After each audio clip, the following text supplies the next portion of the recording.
Madame, Monsieur, bienvenue sur Gabon 24. Nous sommes sur les journées de l'industriel organisées pour ancrer le Gabon sur la voie de son développement industriel inclusif et durable. Je reçois Biendi Manganga Moussavou, banquier, ancien ministre de l'Agriculture. Et avec lui, nous allons parler de la place justement de l'économie verte dans cette stratégie d'industrialisation du Gabon. Bienvenue, monsieur. Merci beaucoup, bonjour. Alors, on entend très souvent parler d'économie verte. Comment est-ce qu'elle se définit et qu'est-ce qu'elle englobe? D'abord, je voudrais vous remercier de m'inviter sur ce plateau. De mon point de vue, justement, on n'entend pas suffisamment parler d'économie verte. On n'a pas une connaissance claire de ce que ce concept représente et de la manière dont il est lié entre ce qui se passe ici. Il établit un lien entre ce qui se passe ici dans notre pays et dans le reste du monde. L'économie verte, en réalité, est tournée, repose sur des fondamentaux d'une économie durable. Durable en termes d'impact carbone, donc en termes d'émissions de gaz à effet de serre qui provoquent justement l'augmentation des températures de la planète, de l'atmosphère et donc des changements climatiques.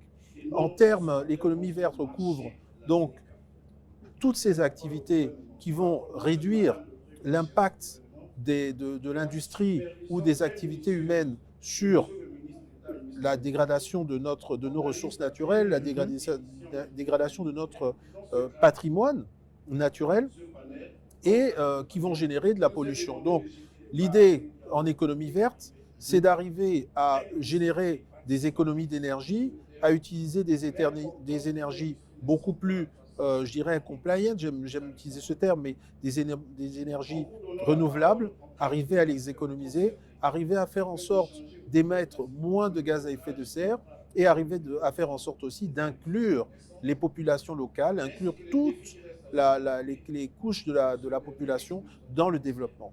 C'est un vaste domaine, c'est un vaste chantier, un vaste programme, mais nous avons la chance ici que depuis nos indépendances, le Gabon soit engagé dans la voie de protéger son environnement, dans la voie de protéger sa biodiversité. Je rappelais tout à l'heure sur le panel où j'ai eu l'honneur d'être l'orateur principal, que dès 1992, à Rio, le Gabon a signé la première convention sur la biodiversité biologique. Donc, c'est vraiment, on est dans une tradition, et aujourd'hui, cette tradition écologique de notre pays rencontre les engagements de l'ensemble de la planète sur, justement, issus des accords de Paris, de l'accord de Paris sur cette question de la lutte contre les changements climatiques. Alors, vous êtes ancien ministre de l'Agriculture et on pense que l'agriculture, puisqu'il s'agit de la nature, elle est nécessairement verte. Mais qu'est-ce qui doit changer dans le mode agricole gabonais pour que cette agriculture soit de plus en plus verte? Alors, la notion de vert recouvre largement une approche de durabilité. C'est-à-dire qu'une agriculture ne peut pas être durable aujourd'hui, en 2022, si vous utilisez encore des techniques agricoles qui datent d'il y a 2500 ans. L'agriculture itinérante sur brûlis, ça fait 2500 ans qu'elle se pratique. Elle a pour principe, justement, comme son nom l'indique, de se déplacer, d'aller d'endroit en endroit. Et aujourd'hui, nous sommes en train de promouvoir une agriculture. Le gouvernement promeut une agriculture moderne qui permet d'atteindre des rendements, qui permet d'avoir des cultures, des techniques beaucoup plus optimales, avec des semences de qualité, avec la création de chaînes de valeur qui permettent de limiter les pertes post-récolte, qui permettent d'intégrer la production dans une ligne de valeur. Vous avez vu la Sotrader se déployer, ouvrir des marchés. Ces marchés sont approvisionnés par des producteurs locaux. Ce qu'il y a comme enjeu, c'est que l'agriculteur soit intégré justement dans une chaîne de valeur où son produit arrive sur le marché. Donc, il faut que la production soit meilleure, que la production soit encadrée, qu'il y ait du conseil agricole. Voilà, c'est ça l'économie verte. C'est pas simplement produire, mais c'est produire durablement. Est-ce que ce que vous produisez vous permet de bien vivre? Est-ce que ce que vous produisez vous permet de le faire sur la durée? C'est-à-dire, est-ce que vous êtes sur un terrain sur lequel il y a une sécurisation foncière, où vous êtes un peu dans la précarité sur cette question? C'est pour ça que le gouvernement s'est attelé à constituer des zones agricoles à forte productivité. Est-ce que vous êtes inclus dans la chaîne de valeur d'un grand acteur ou de plusieurs acteurs industriels, ou encore dans le cadre d'une coopérative pour sécuriser votre engagement? Vous voyez, c'est tout ça qui concourt à la pérennité du secteur agricole. Alors, Monsieur le ministre, au-delà du secteur agricole, est-ce qu'il y a d'autres secteurs qui se distinguent au Gabon pour renforcer le tissu de l'économie verte? Absolument. Vous avez le Gabon qui aujourd'hui a réalisé plusieurs efforts en matière de production d'énergie, pour partir du thermique vers l'électricité à base de ressources renouvelables. Il y a eu plusieurs investissements qui ont été réalisés par l'État et qui nous permettent aujourd'hui d'améliorer notre bilan carbone.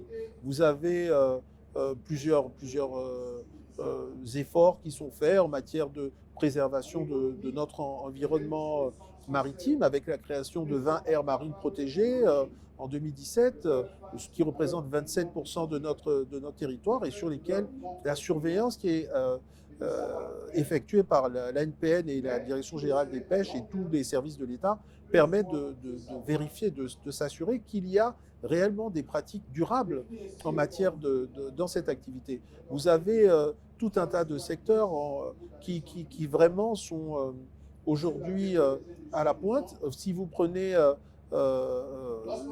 l'économie verte, en réalité, le Gabon est bien placé, avec des textes de loi, avec des règlements qui l'améliorent au fur et à mesure pour pouvoir conforter sa compétence. Vous avez vu que dans le secteur forestier, grâce à la gestion rigoureuse que le chef de l'État, son Excellence Ali Bongo Ondimba, a imposée, fort heureusement, avec la transformation à coque, en interdisant l'export des grumes, aujourd'hui le Gabon est premier producteur africain de contreplaqué, et en plus est leader sur le marché des crédits carbone qui vont nous permettre de lever des financements justement pour financer notre transition verte. Alors, Monsieur le ministre, vous avez bien fait de soulever la question de l'énergie. Et il y a comme un défi qui se présente au Gabon, celui justement de concilier la transition énergétique en même temps que de soutenir le développement industriel, lorsque nous savons que le Gabon reste quelque peu encore assez dépendant des énergies fossiles. Comment est-ce qu'on parvient à résoudre cette équation?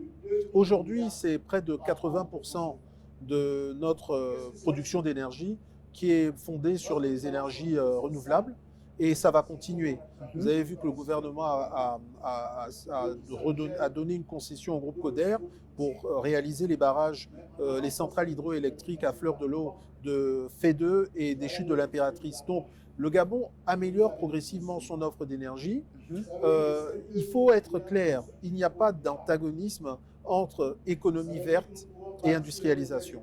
Au contraire, l'économie verte inclut dans l'industrialisation une dose de durabilité. C'est-à-dire que vous êtes sûr que lorsque vous avez des produits que vous envoyez à l'extérieur, que vous exportez, que ces produits seront acceptés sur des marchés qui sont très rigoureux, qui demandent de vérifier que vos produits ne sont pas réalisés en ayant un impact négatif sur la forêt, ne sont pas réalisés en ayant un impact négatif sur la production de carbone. Voilà, vous voyez, donc c'est très important de voir que c'est un mouvement qui est à l'échelle mondiale. Nous avons eu la chance d'avoir nos plus hautes autorités qui ont été éclairées et nous emmènent sur une démarche éclairée.